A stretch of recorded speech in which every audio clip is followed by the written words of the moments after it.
I think that idea of success is when you get older, your kids choose to spend time with you. That you've got a great relationship. Yes. That's a great insight. And I don't know if I'm ever going to fully get there with self-love, but what I'm starting to do now is respect myself an awful lot more than I did when I was in my 20s, and do not allow myself to be treated with disrespect in the workplace or romantic relationships, friendships as well. And I think it's because I'm making kind of peace with the idea of having boundaries.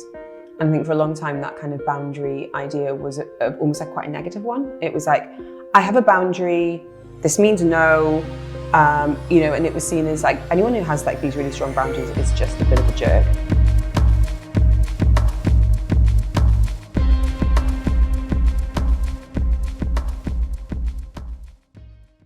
Hello and welcome to the Come Alive podcast. I'm your host, Meher Mirchandani. I'm a mother with a story, a business leader with a vision, and an author whose work focuses on transforming lives and relationships through a better understanding of self-love. So today we have a very special guest with us. I know I say that every time, but truly my guests are special. So she is a BBC-trained broadcast journalist and a mother of 2 young daughters. She has a career in broadcasting and blogging. She hosts Dubai Eye's afternoon radio show called Afternoons with Helen since 4 years, which connects the community through a variety of topics ranging from dining to finance. She is also a skilled and experienced editor and writer, having worked in UK and then the United Arab Emirates, and the founder of the Mothership, an award-winning parenting blog. In her spare time, she works as a wedding celebrant and a voiceover artist. Please join me to welcome the amazing Helen Farmer on the Come Alive podcast. Thank you so much for having me. What a lovely introduction. Thank you.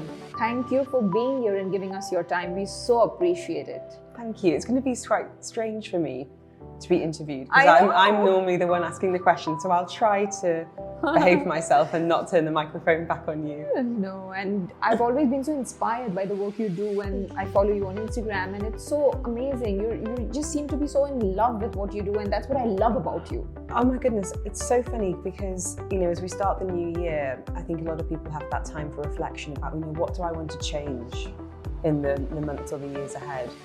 And I've just had this kind of moment of going, actually, there's very little I would change. And I do not take that for granted at all. I really don't. I think I'm just very content in where I am at the moment, which is something I never thought I'd be able to get to. So I'm kind of enjoying that right now. That's beautiful. So tell us about your early beginnings. So I grew up in the UK, in the Northeast, with a very loving, and now what I realise, very stable family. My parents had actually lived in the Middle East for a long time. They were here in the 70s and 80s. Oh, wow. And then Japan, and then they moved back to raise the family in England. So my dad was traveling a little bit for work, but it was only really like when I got to my late teens and 20s that I realized that not everyone was as lucky to have this family unit of parents that are really still very much in love and enjoy each other's company, and parents that were very encouraging of their children's passions. My brother is a musician. He is a very talented percussionist and drummer. And I think when he turned around to my parents in his teens and said, I want to be a musician, a lot of parents would go, or how about this? And mine were very clear to see how dedicated he was and how talented he was.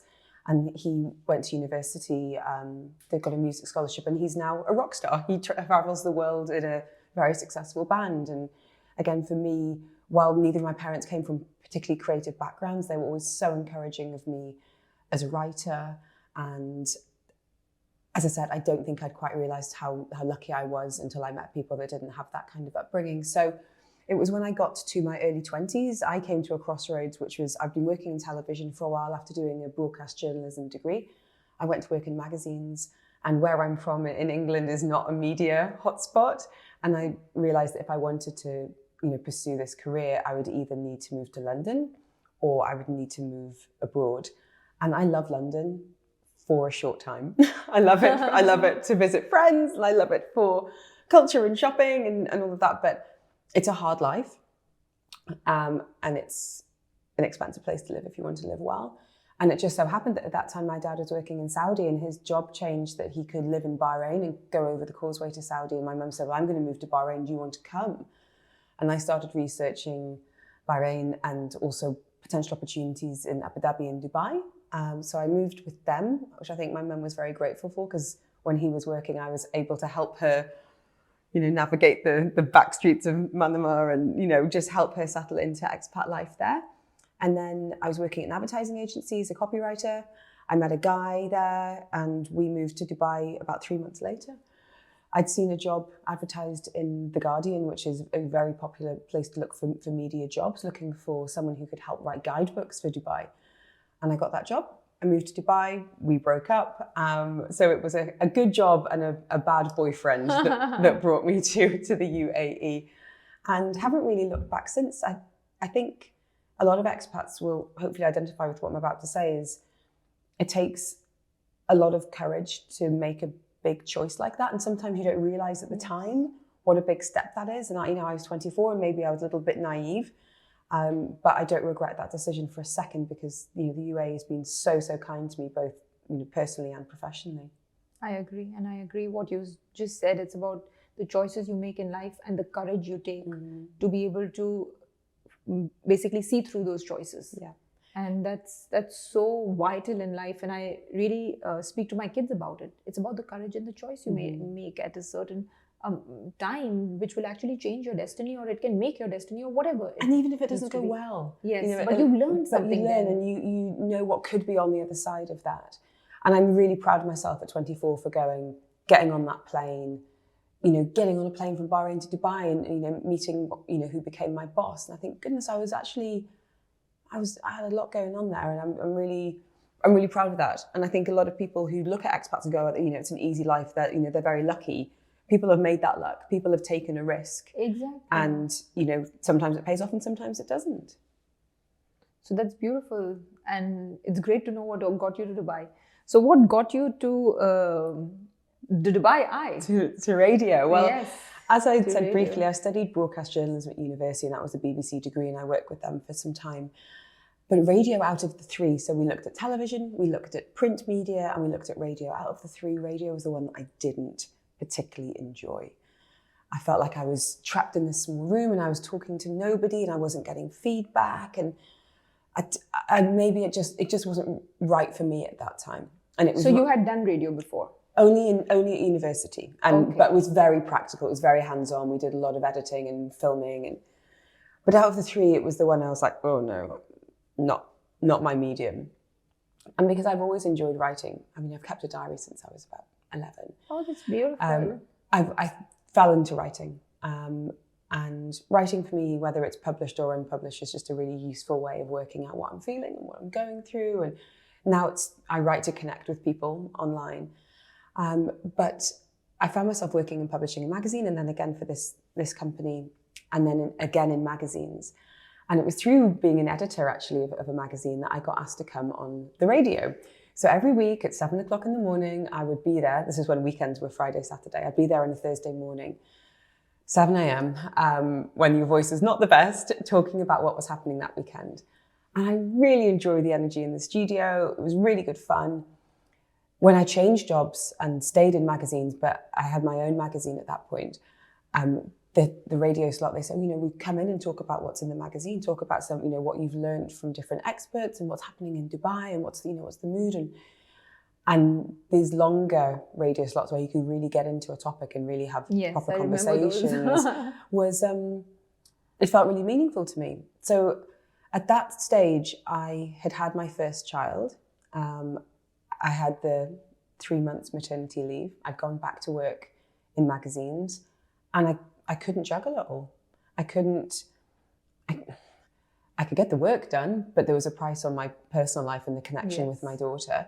I tried to go part-time, but ended up doing full-time and getting paid part-time, which I think a lot of mums will identify with. So I went freelance. And around that time, I'd started writing the blog. I'd started the Mothership just as a way of finding other women in Dubai that had kids and perhaps didn't want to be spending 5,000 dirhams on a baby Dior dress, or maybe didn't want to be or couldn't have this lifestyle that was very aspirational, that a lot of influencers and bloggers were writing about. And I thought there's a whole group of people that are just normal like me, and they want to meet other nice mums, and they want to know what's practical and where to go. And so I'd started building this blog, and I was doing more freelance writing at that stage. So when I told the radio I'm freelance now, they said, oh, would you want to come in and try some presenting shifts? And I think I was just so nervous that first time. I was behind the desk and I didn't know what any of the buttons did. And there was this amazing... It looks very complicated to a normal person. I still don't know what the majority of the buttons do. Like, genuinely, I don't. But at this point, I didn't even know what a single one did. And I had this lovely guy called Marcus behind me. And every time we needed to go to a break, he'd lean over me and press this button. And then he'd be adjusting the levels. And I was just watching. And those freelance shifts just became more and more regular. I started standing in for one of the shows when a presenter left, and it just so happened that they started looking at the schedule and, thinking about, what does Dubai need in terms of the flow of Dubai Eye as a station. I remember being called into the office and just saying, we're going to launch the show and it's going to be called Afternoons with Helen Farmer. And I just went grey. Because I was thinking, I don't think that's what I want to do. I don't know. That was never the plan. I was just quite happy. I've got a second child now and I'm just kind of figuring it all out. And maybe I want to build the blog. And I just thought, oh my gosh, I'm going to be on the radio every afternoon. And then I started thinking, this is just a different way to connect with people. And that's all I've ever wanted to do. Yeah, it's beautiful. So that was about 4 years ago now. And I think if I'd come to Dubai and said, I want to work in radio and I'm going to have my own show on Dubai's talk radio station, I don't think I could have engineered that path. Yeah. It's just... You accepted what came your way. You enjoyed what came your way. I loved it. That was exactly it. I was very out of my comfort zone, especially with the tech. And, I still think I've got a lot to learn in that front as well. But it was a very nice kind of alchemy of courage on my part to take that leap, of faith on their part to see the potential in me and what I could, bring to the station and the community. And sometimes it's just timing. So 4 years now, oh my goodness. And I still feel like I'm learning every single day, from guests, such as you, there's I learn from every single person that sits in that chair. And I think, with how tech is moving and how we consume media now, there's always something to learn. There's always something to build on and improve on and connect in different ways. That's beautiful. That's so actually amazing. And I don't know if you know this, but when we go to PR companies and freelancers, so it's a really big thing to get you on the Helen Farmer show, by the way. Oh, well, and please, we have high standards of guests. So and it's like meeting a celebrity. So I don't think you give yourself enough credit, but let me tell you, it's the first time when I came to your show. I mean, I think it was during COVID. It was on the phone. That's right. So my PR lady really scared me. Yeah, the second and the third time I was not scared, but she's like, she can ask you anything. She will, even if you ask for questions, this is not going to work like that and things like that. So it was like a little intimidating, and I'm like, okay. I think for me, like for my show, as you said, we cover all sorts of different topics. We love meeting inspirational people. We love giving practical advice, connecting listeners with experts. But I'm never there to catch anybody out. I'm not there to tell me your business plan. I'm just there to hopefully open up a conversation. And I was like, okay, it's not that bad. Like, because the way she's told me, I was, how it is, you get more scared. Yeah, of course. And you're like, okay, it's a big thing and, you won't be, anything can be asked. And so I was like a bit like, I was a bit nervous to come on your show first. Well, but then, of course, when I did it, and then I came twice, and then I'm like, the last, of course, I was very, very comfortable because I was like, I just have to speak from the heart. I don't have to prepare for something. I know. That's same for me today. So thank you for having that. And it's interesting you mentioned COVID, because I think for me, it was actually during that time that I realized how important radio is for so many things. But, it's the most immediate medium in the world. Yes, you can tweet, but that can take seconds to write and then post. With radio, you turn up your microphone and it's instant. And during the pandemic, especially those early stages, my goodness, I think back, and we were all given this letter that we were kind of key workers. We needed to be in there communicating information. We came to realize that we have such a responsibility and a role to, yes, relay information and the latest guidelines, and this is what you can do and you can't do, and this is where you go for this, and all of this, the practical side of the pandemic, but also that emotional side of, we know what you're going through, Yeah. And we To don't have empathy, right? exactly that sense of community and connection and reassurance. And a lot of people are very lonely.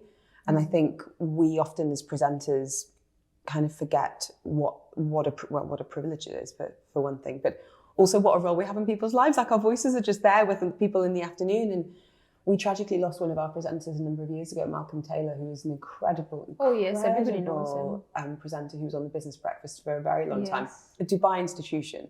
Yes. And when he passed away, I'm getting emotional. When he passed away, his funeral was during this time.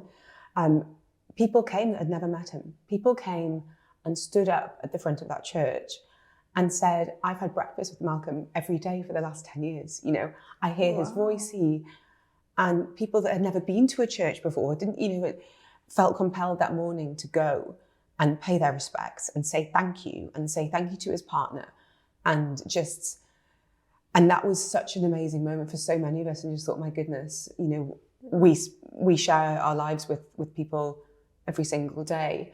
And it's not a responsibility I take lightly. It really isn't. That's beautiful. And luckily, I also really enjoy it. You know, I get to meet fascinating people and learn something. You know, in one afternoon, I can be talking about, oh my goodness, you know, cervical cancer. We can be talking about, this week we've had a 12-year-old girl who is, you know, one of the most accomplished divers in her age group. And, you know, we can talk about anything, you know, anything and everything. So I become an expert every day in a few things. Yeah. And it's incredibly enriching for me. So I feel very, very lucky to have this role.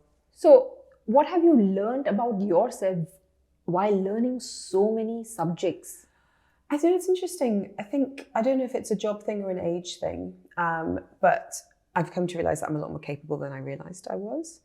And that's outside of work as well. You know, in the last kind of 5 years, I've been on a bit of a kind of, I don't want to say wellness journey because it sounds so cliched, but definitely, you know, a bit of a physical transformation, and also how I spend my time. So being active. So it's actually through a guy that I met on the show that I started training with him, and then we started training as a gym, and then we said, let's climb a mountain, and we climbed Kilimanjaro together 2 years ago. And you know, I've started to realize that there are so many opportunities here, and I'm just in a very, very lucky spot to be able to meet people who I can go, okay, great, that was a great conversation, and I've taken something from that, and that's fine. And the other people, I'm like, oh wow, I actually want to spend more time with you and climb a mountain with you, or I want to spend time with you and support your business, you know. And it's kind of made me see Dubai. It's made me fall in love with Dubai even more, I suppose. That's the best way of putting it. That's really, really nice. Because I believe life is a journey, right? Everybody who comes into your life, or anything that you learn, it actually builds you and makes you a better version of yourself. Mm-hmm. So, I mean, of course, we can feel that through your show, that you the way you enjoy it, that you're learning so much, and you're so charged, and you're so connected with whoever comes there, even for a few minutes or a few seconds, you know. And I don't always like what they've got to say, you know, and that's fine. I think, but you show that compassion. Absolutely, but I feel like it's really important for me not just to have guests that are people that I know and like and will agree with. I feel like it's really great to hear different perspectives, you know, especially when we think about parenting. You know, there are so many different parenting styles and coaches and, you know, theories that I love talking about raising kids with different people, because everyone has their own lens that they've come from. We've all been raised in different ways. We have a partner that has their own, you know, factors as well. So I find that really interesting, because that really makes me think about, okay, this is a situation that I'm in, and I could try that with my kids, or, oh, that doesn't sit well with me. That's not for me. But I feel like everyone is valid. Everyone is entitled to have that opinion. Yes, like they say in parenting, there's no right and wrong. No. You know, what suits you, what suits your child, your values, absolutely, you know, you're bringing. You need to adapt things to that. And absolutely. Of course, you can hear everything, but ultimately it has to be adapted to your own. Yeah, exactly. Life. And as your confidence builds, you know, I've become quite good at going, great for you, not for me. And I think that's got to know yourself more. Exactly. I think that's just quite a nice kind of motto to have in life, because, you know, so many people, well, everybody gets judged, but, you know, we're such a quick society to judge and blame and hate on people and cancel people. And I think if you kind of go, do you know what? Good for you, great for you, that's working for you, I'm delighted for you. Doesn't work for me, and that's fine. we can agree to disagree. You do you, I'll do me. And but I think parenting is obviously a really emotional topic for a lot of people. So yes. I'm very fortunate to have people that I can kind of cherry pick all this information from. It often doesn't get relayed to my children, but the theory's there. I also believe that, when we learn, we are actually modeling or subconsciously being that person. If we like something, suppose I like something that you do, I take it in. Mm-hmm. So not necessarily we will relay it 100%, but somewhere it will impact us. And it might not be immediately, it might be down the line. Yes, and it will we will pay it forward to Yeah. them in some way, and it will be a good way because it has impacted us in a good way. Absolutely. So that is, I think, the magical bit about learning and growing as an individual. So you can, I think a big part of it is being open to that and not Yes. thinking it's my way, the highway. That's, that's gold. Being open is gold, what you said. Yeah, it has to be. And I think, we're a generation where, our parents didn't have access to as much information. They learned from their parents, they learned from their friends, their neighbours. And now we've got this glut of experts and the internet, plus our family and our neighbours and our friends. And I think that can be intimidating. Yes. I think we second guess ourselves a lot. We're looking for validation a lot. You can see it. You can see it in the Facebook groups. I'm having a baby. What stroller do you recommend? And you're going to get 30 people saying my stroller is the best. I bought this, best decision ever. Yeah. And all those people really want to do is, yes, they want to help, but they also want that person to make the same decision as them to validate that. And that is parenthood from beginning to end. Yeah. But you've got to understand, like anything from looking for a job or losing weight, that what works for some person isn't necessarily going to be the best fit for you. Absolutely. So this brings me to the question of what's your definition of self-love? Because a lot that we spoke about, validation and, judged and things like that, they have a big role to play in how much we love ourselves. Absolutely. I'm still working on it. As we mentioned when you were on my show, the idea of self-love is a very foreign concept in the UK. For me, I'm sure I've been here 16 years now, hopefully has moved on, because I think it gets confused and conflated with really loving yourself. Oh, she loves herself, we would say up herself, whereas where I kind of hope to get to is more that kind of, I actually do really like myself, for what it's worth. If I was single and I was of the opposite side, I would date me. I'm a great time. I love that. I would date me. I like that. I'm going to use that. I would. Myself. Yeah. That's a great start. I'm a good date. Yeah. Would I be friends with me? I hope so. I think so. One thing that I've kind of realized as we get older is looking at my parents, you kind of take a step away once you get a little bit older. They're not just someone there to service you, to feed you, to clothe you. And after spending time with my parents at Christmas, I was like, if I was my parents' age and I met them, I'd like them. I'd be friends with them, and that to me is, I would love that relationship with my kids. I think that idea of success is when you get older, your kids choose to spend time with you. That you've got a great relationship.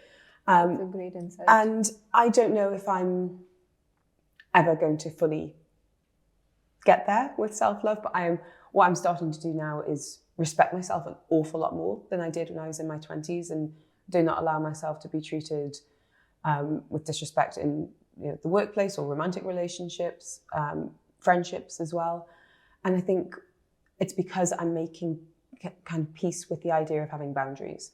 And I think for a long time, that kind of boundary idea was almost quite a negative one. It was I have a boundary, this means no, and it was seen as anyone who has these really strong boundaries is just a bit of a jerk. And actually what I'm realizing now is that boundaries are so crucial, and they don't need to be aggressive. They're healthy. Yes, and they're healthy. And it's about expectation on both sides of that relationship. Yes. And to relate it to children, it is, children know this is what happens during the day. This is the boundaries on our time. This is what is expected at certain times. This is the boundary of what is expected, me to provide to you, and how you to behave as well. And within those boundaries, then, there's fun and there's experimentation, and there's, but children need that in order to feel safe. And I think in relationships and friendships, in order to be able to really enjoy each other and learn from each other and have fun together, then it's those boundaries are so key. So I think that's kind of my biggest act of self-love right now, is putting boundaries in place of saying, this is what I expect from this, or this is not really working for me. And coming back to a guest, actually, one of the guests on the show, the psychologist we were talking about boundaries, and she was saying, people think about boundary being a wall, and it's not. It's a meeting point, and I think that's a really lovely way of putting it. So for me, it's about understanding what I need and what I don't need, and having the confidence to honor that really in different situations. Beautiful. Yes. Does that make sense? Yes, absolutely. And I think that boundaries is a major part of self-love, because that's when you are honoring yourself. And that's very, very important to start with, because then you've already crossed that part of knowing yourself, and that's why you can honor yourself. So that's a beautiful part and a beautiful way to say that. And also you said you write and you journal. I do. So in my book, Come Alive, Don't Just Exist, I feel journaling is a practice of self-love, because you are spending time with yourself to know yourself. It's an emotional outlet for you. You're probably giving some gratitude, some forgiveness in that journal. So can you tell us a little bit about that? So as I said, I've been keeping a diary for years and years and years and years. And I stopped for a number of years because when I got married, my husband would go to bed earlier than me. He'd get annoyed that the light was on. So there's a gap. There is a gap. So I think journaling can take a number of forms. And I think a lot of people feel quite intimidated by the thought of, you need to sit down and you need to fill this blank page, which is not necessarily how journaling can. I mean, it can be. I sometimes just want to write a few lines, and sometimes I'm like, okay, I've clearly got a lot to work through now. And because I am a writer professionally as well, sometimes that work is published 99% of the time. The writing is just for me. But what I found through social media is Instagram, because you are given this limited amount of time, it's a really interesting discipline for a writer to be able to try and be concise and to come back to that kind of connect word. I want to connect with myself. I want to be like, okay, what am I trying to work out? What am I working through? What am I, but then also to be able to pay that out to other people and saying, and have those Me Too moments. Is it just me who feels like this? Or I'm struggling with this, what do you think? And then it becomes a conversation. Yes. So sometimes writing is just for me, and sometimes it's just writing about what happened that day, and it's very, chronological. And then sometimes every day I do a little gratitude piece, but again, it can be a couple of lines. And how do they make you feel? Makes me feel like I'm hearing myself. Makes me feel heard, because I'm very lucky to have a platform where I talk a lot, but I don't often talk about myself that much on it. And busy lives, busy friends. If I feel like I'm able to work through that and hear what's going on, I feel more at peace. I love that, and that's so true. Sometimes we just feel that we need to be heard. So when I got married, my husband was very busy. He was busy setting up himself in his family business, and he never asked me that, how was your day? And I felt so bad that he would never ask me how was my day. And I have been in the fashion industry, I've had various roles, and I've had some really amazing work that I have been able to do. So yesterday, my daughter came in and she said that, Mama, how was your day? And I had like a tear in my eye. I was like, I've waited all this while for 20 years of my life for my husband to ask me how was my day. Why didn't you tell him that you needed that? I did a couple of times, but I guess he's just so busy. And then it slips by the wayside. Yeah, it just slips, and then there's kids and there's parents. We live with our in-laws. So it's just so much always happening that we don't get that quiet moment to actually ask each other, how was your day?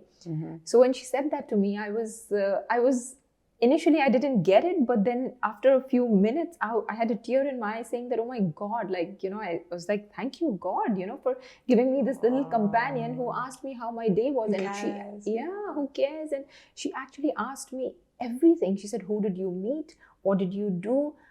Because I went for a mentorship event at Nord Anglia yesterday. So she asked me everything. She said, who were your mentees? And what did you teach them? And it was just one of the most beautiful moments of my life. And that's when I realized that somewhere down and within, we want to be heard. And if we can do that within ourselves, of course, it's super powerful, but it's so beautiful when the When- family also when does it's it seen. with you. Yeah. So It's- of course I do journaling and I feel heard. So beautifully said that what you said, I feel heard, and hence I didn't really need it anymore. Like after after a few years, but when she did that with me yesterday, my daughter Vihana, I was just so grateful. I was actually like, my heart was so grateful. I had a bit of a moment with my daughter yesterday. I was very upset. A friend of mine's not very well, and I started getting very upset in the morning. And Phoebe, who's nearly 8, kind of leant over. I was in the car and she was behind. She leant over and she was like, "Mummy, I know what it's like to have a friend with cancer too." And I was like, "Oh God!" And I felt like, and because I was crying, she was like, "That just means that just shows how much you love her." And I was like, "Oh, Phoebes." And yeah, they're such little angels. Well, when we think about inspirational people, I think we're very quick to go to, Michelle Obama and these amazing people who are very much in the public eye. But I think my children 100% inspire me. Yes, 100%. I agree. I just don't often have the time to recognize that. And that's what happened with me yesterday. I didn't recognize it, and I kept telling her without realizing that she really wants to know about my life. I kept telling her, "Vihana, it's late. It's 8:30. Please go to your room. Please go to your room." And in that, she kept asking me questions.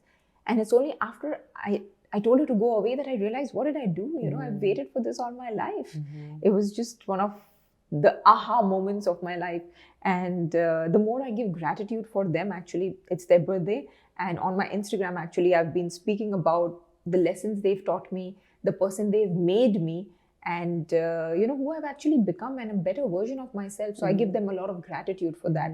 So yeah, yesterday was just one of those moments of that aha, that's so beautiful to have these little thrilled twins. for you. I really am.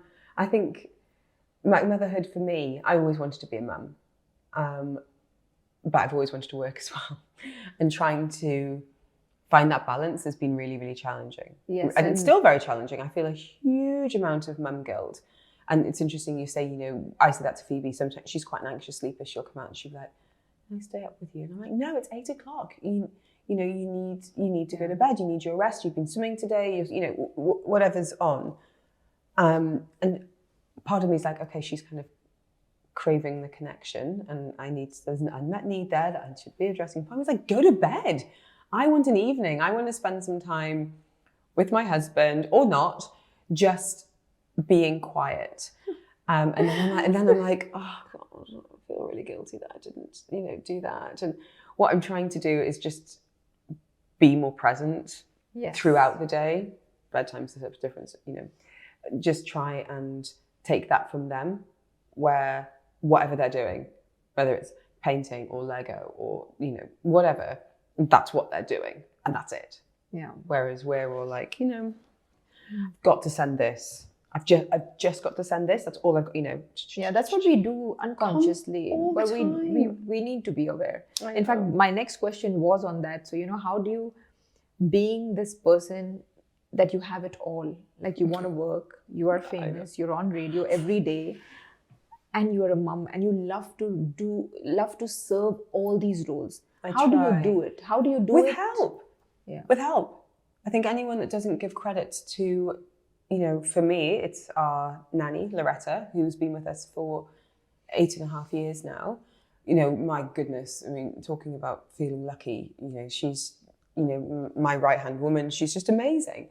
And it really kills me when people say, "Oh, I plan my time and I prioritize and I hustle." I'm like, no, you can't do that on your own. You can't. It might be your mum, it might be your in-laws, it might be someone you pay to help, it might be an assistant.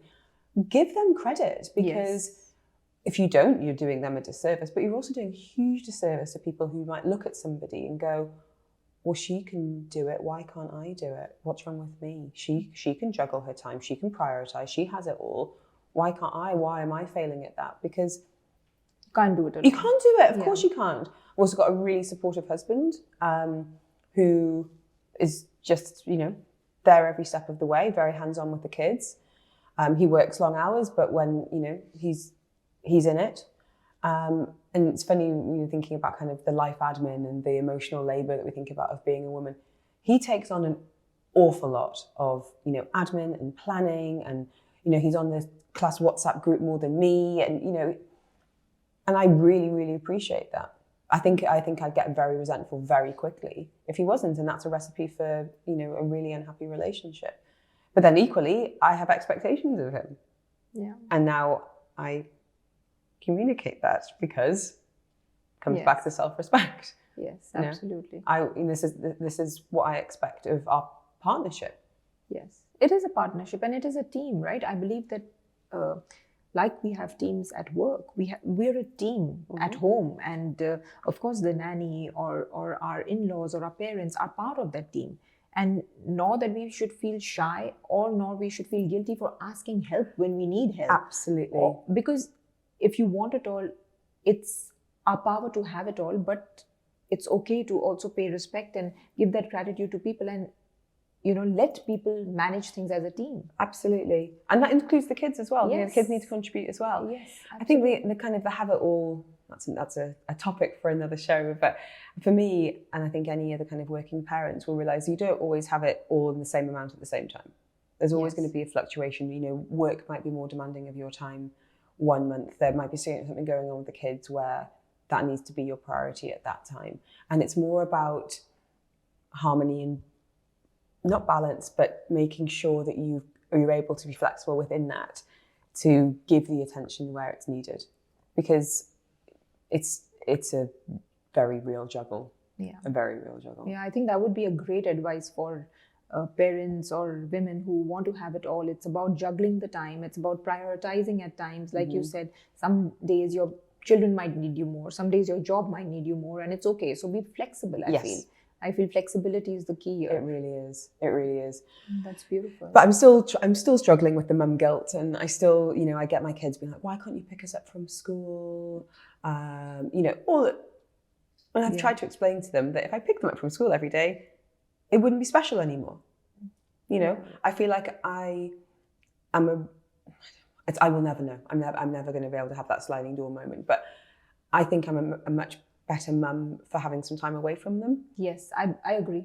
And I wanted to actually speak about this guilt that all of us have as a parent. And I actually wrote my next post on this, that the guilt and the forgiveness that I need to ask for myself, because my children say the same thing. Every single day I drop them to school. Me too. But they do tell me, why can't you pick us up? Same.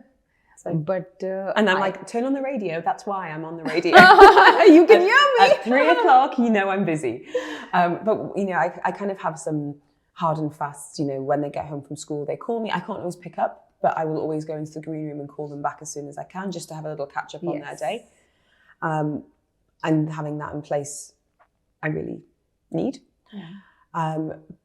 I don't know what the answer is on the mum guilt. I think I would love to know that, but I guess I'm just kind of making my peace with the fact that I know I couldn't be a stay-at-home mum for myriad reasons. Financial, of course. I think, you know, Dubai, a lot of people need a 2-income household right now. Absolutely. I would end up working in some shape or form. I would find a way to work. Because it grows us, right? The work that we do, it grows us to be a better version of ourselves. Well, I just think being a stay-at-home mum is the hardest job in the world. Yes. And it's one that is not recognised for the difficulty, the hardship, the sacrifice. And you get so much out of it. You know, when I was freelancing and I was able to be with the kids an awful lot more, it was so rewarding. I had so many moments that I would have missed had I been in my 9 to 6 editing job. But when you are a woman who's come from a job who then stops working for a time, and you're doing something that you're not good at because you've never done it before, because you've never been a mum before, and you haven't got a boss giving you feedback, and you haven't got promises of a salary or a bonus based on your performance. Yes. It's no man's land, and it's really, really hard. So I hold up, you know, stay-at-home mums with the highest respect. It's the hardest job in the world, and there's no money. Yes. But coming back to my point before, great for you, not for me. Yeah, I agree. I think everybody is made differently. Their ambition, their vision, their I think what grows them is and what very fulfills different. you. What fulfills you. Ultimately, yes, what fulfills you is very different. And for me also, it fulfills me to work from 8 to 4 every single day, because then when I go back to them, I'm a happier person. Yep. I felt so fulfilled already. Then I can do everything in my capacity to, make them happy, to please them, to be with them, to connect with them, and to be present with them. Yeah. So that's something that really, really helps me. My job actually helps me to become a better mom. Yeah. So that's well said. And I know it's always a challenge, but yes, I mean, I think it's just what we learn from everybody's experiences, and, we feel better about ourselves when we learn that it's okay. Yeah. I wish I had longer maternity leave. That's my only regret. I wish I'd taken off maybe 6 months to a year with each child, but not possible. Maybe I'll take a delayed maternity leave in a few years and have that back, have 6 months with the kids, a little sabbatical. Why not? Yes, exactly. Absolutely. Because every age also is so beautiful and unique. And it's just so amazing to see them. Well, your kids are older than mine, so I think the kids are nearly 6 and nearly 8, and I'm really, really enjoying this age. I'm loving their personalities. They're fighting like crazy, but I love seeing the people they're becoming. And I think every age so far, brings its own challenges, undeniably, but it brings a different sense of enjoyment. So I'm really looking forward to kind of watching this unfold. But I think this is kind of misconception that they need you more when they're babies. I think they need you in different ways throughout all their the life. way through. Yes, absolutely. I need my mum now. I'm 40. Yes, absolutely. Me too. I love it. I love being with her, working with her, and being with my parents. I love it, and I need them, as rightly said. So I want to come back to this guilt. So do you forgive yourself for this? Do you have a practice of forgiveness? Because No. Tell me, help me. Yeah, so I've discovered this beautiful practice of forgiveness, and I don't want to always live with the guilt or every day feel guilty about it. So I often forgive myself. I forgive myself for not being able to do a certain amount of things that they expect me to do, because obviously, again, it's their expectations. Yes, okay. But I also feel that when I forgive myself, I'm just easier on myself. So I forgive myself whenever I do my forgiveness journals a couple of times a week now, or every day sometimes. So I forgive myself for not being able to pick them up from school and not being able to be with them 24/7. But I also acknowledge and recognize that what I do makes me a better version of myself for me to serve my kids better. So saying that to myself, that positive self-talk and this affirmation, I forgive myself, and I don't really get driven by guilt every time. And like you said, we juggle. Like if they had holidays in December, I did take half-day leaves wherever I could.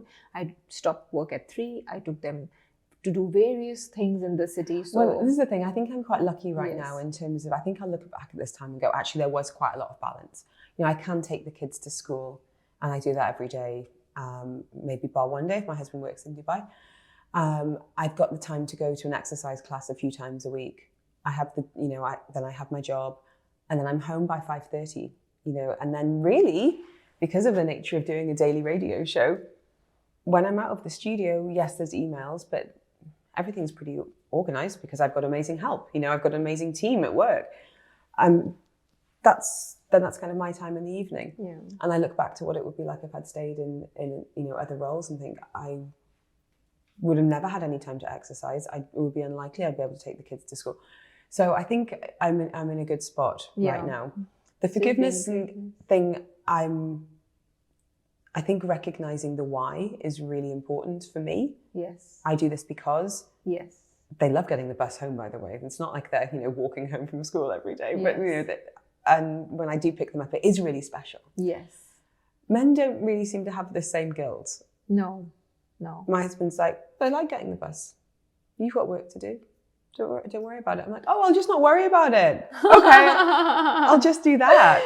Yeah, no, it doesn't work Top like tip, that. it doesn't work that way. I think that's why women are made differently and men are made differently. And I think, becoming a parent, changed me on this, visceral, cellular level. And I think a lot of things change for men when they become parents. And I think men need more credit, actually, for the changes that they go through and what they experience as new fathers, and responsibilities, and even depression and disconnection from their wife. That's a huge, huge problem for a lot of men. But I think for women, life just becomes a lot more complicated. It becomes really beautiful, but it becomes a lot more complicated because you feel torn. True. You do. For sure. You feel tone in various aspects. And I've spoken about this, in fact, recently on my Instagram also. You feel tone because, your parents are no longer your your priority. Your husband is no longer your priority. Everything goes down and top priority is the kids. So it's a very different kind of... And it's a strange vulnerability as well, isn't it? Because there's that quote, making the decision to have a child is like, wearing your heart on the outside of your body, and it's true, that, and it's such a kind of common trope in films, you want to get somebody, we're going to threaten your family. And I'm like, if you threaten my family, I will do anything, the mama bear will come out. But that's the kind of the underbelly, I think, to parenthood a lot. Just the vulnerability of how much love you feel. Yes. And I think it's just, love is beautiful to feel in any form, any shape, any role that you play. And it's so amazing to feel this love. I think we're grateful to be mums. Exactly. Just grateful to have that capacity, because I didn't realize I could love that deeply and desperately. Yes, absolutely. So I am very, very grateful to have that opportunity when so many people, aren't able to have children and desperately want them. Yes. So it is, and don't get me wrong, they drive me absolutely crazy, but I wouldn't have that's the joy. Exactly. I wouldn't have it. I wouldn't have it any other way. That's the joy of the journey. It is. As we say. Fantastic. It's been so lovely to speak with you. I would like to close with one question. What do you want to be remembered for? Oh my goodness. That's an incredible question. Where I find meaning in my life and what I'm really grateful for is that sense of connection. And that can be me connecting my emotions with someone that might be reading an Instagram post or listening to what I'm saying on the radio. It might be somebody who is in a really bad way listening to the show, and I have someone on who can help them.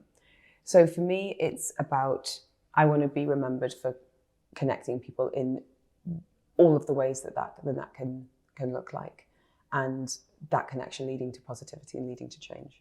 That's amazing. So connection and contribution is something you would like to be remembered as. I would love that, and I don't know what form that's going to take in the future, and but we'll see how it evolves. But I think you're already making a huge impact on people's lives. So thank you, and keep doing that. Thank you. And thank you for coming on the show. Thank you for gracing us with your presence. And more power to you. Well, thank you so much. It's been an absolute pleasure. Thank you. Thank you for watching this episode on the Come Alive podcast.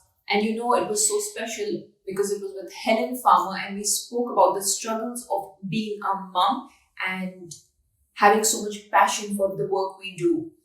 If you've enjoyed the show, please leave us a 5-star rating, review, and share it with whoever needs to hear it. Do press the notification bell on YouTube, and I look forward to seeing you again soon. Lots of love.